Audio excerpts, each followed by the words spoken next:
Hi friends, సూర్యుడు భూమిని లక్ష్యంగా చేసుకొని ఆకాశంలో అల్లకల్లోలం సృష్టిస్తున్నాడు. సూర్యుడిపై ఇటీవల ఏర్పడ్డ సౌర తుఫాను ఇటు భూమిపైనే కాదు అటు అంతరిక్షంలో కూడా తీవ్ర ప్రభావం చూపుతోంది. 2025 నవంబర్లో జరిగిన ఈ భయంకర సౌర తుఫాను వల్ల భూమి మీద మనకే కాదు అంతరిక్షంలో ఉన్న వ్యోమగాములు కుయ్యో మొర్రో అంటూ తమను కాపాడమని వేడుకుంటున్నారు. ఆ వివరాలను ఈ వీడియోలో వివరంగా చెప్తాను. ఈ వీడియో అయితే ఎక్కడా స్కిప్ అవ్వకుండా చూడండి. 2025 నవంబర్ నెలలో సూర్యుడు తన సన్ స్పాట్ AR4274 అనే భారీ మచ్చ నుండి భారీ కోరోనల్ మాస్ ఎజెక్షన్ ను గ్రహించాడు.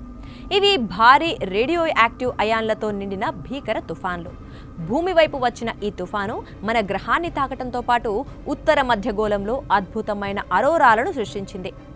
ఆకాశం ఆకుపచ్చ, ఊదా, ఎరుపు రంగులతో మెరిసిపోతోంది. ఇది ఒక డ్రీమ్ స్కై లాంటిది. Space.com ప్రకారం ఈ CMEలు హెవీ రేడియో యాక్టివ్ అయాన్లతో నిండి ఆస్ట్రోనాట్లకు విపరీతమైన ప్రమాదాలను తీసుకురాబోతున్నాయి. భూమిపై మనం సురక్షితంగా ఉంటాం, ఎందుకంటే మన భూమిలో ఉన్న మ్యాగ్నెటిక్ ఫీల్డ్ ఆకాశం నుంచి వచ్చే ఈ రేడియేషన్ను బ్లాక్ చేస్తాయి. దీనికోసంగా మన ఆకాశ మండలం ఒక షీల్డ్ లాగా పనిచేస్తుంది అని నాసా చెబుతోంది. కానీ ఇక్కడ ఎక్కువగా ప్రమాదానికి గురయ్యేది స్పేస్ స్టేషన్లో ఉండే ఆస్ట్రోనాట్లు. ISSలో అమెరికన్, జపాన్, రష్యన్ చెందిన క్రూ మెంబర్లు ఉన్నారు. ఈ తుఫానును గుర్తించగానే వారంతా అలర్ట్ అయ్యారు, ఎందుకంటే ఈ సౌర తుఫానుతో రేడియేషన్ లెవెల్స్ భారీగా పెరిగాయి. నాసా ఫ్లైట్ కంట్రోలర్లు తక్షణం అంతరిక్షంలో ఉన్న వారందరినీ ఎమర్జెన్సీ షెల్టర్లోకి వెళ్ళండి అనే ఆర్డర్లు ఇచ్చారు. ముఖ్యంగా 3 రష్యన్ కాస్మోనాట్లు వాళ్ళు ఒక రాత్రి మొత్తం డెస్టినీ ల్యాబ్ మాడ్యూల్లో గడపాలని చెప్పారు. ఈ మాడ్యూల్ బలమైన వాల్స్తో రక్షణ అందిస్తోంది, అధిక రేడియేషన్ నుంచి బెటర్ ప్రొటెక్షన్ ఇస్తోంది.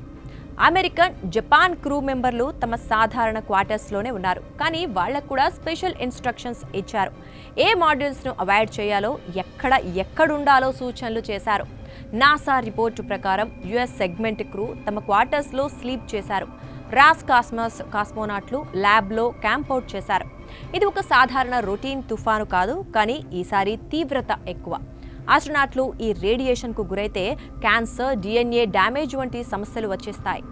ఫ్రెండ్స్, ఈ సంఘటన మనకు ఒక పెద్ద లెసన్ చెప్తోంది. సూర్యుడి కార్యకలాపాలు మన ఉపగ్రహాలు, కమ్యూనికేషన్ సిస్టమ్స్ను ఎలా డిస్టర్బ్ చేస్తాయో ఈ ఘటన మనకు చెబుతోంది. ఈ తుఫాను వల్ల ఆకాశంలో అందమైన అరోరాలే కాదు, మన భవిష్యత్తు మిషన్లకు కూడా హెచ్చరికలు వచ్చాయి.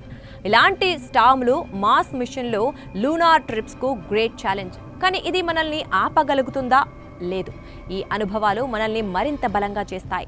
భూమిపై మనం ఈ అరోరాలను చూసి ఎంజాయ్ చేస్తున్నాం, కానీ ఆకాశంలో ఉన్న ఆస్ట్రోనాట్లు మన కోసం రిస్క్ తీసుకుంటున్నారు. ఇదే స్పేస్ ఎక్స్ప్లోరేషన్ రియాలిటీ. ఫ్రెండ్స్, ఈ స్టోరీపై మీ ఆలోచనలను కామెంట్స్ రూపంలో తెలియచేయండి.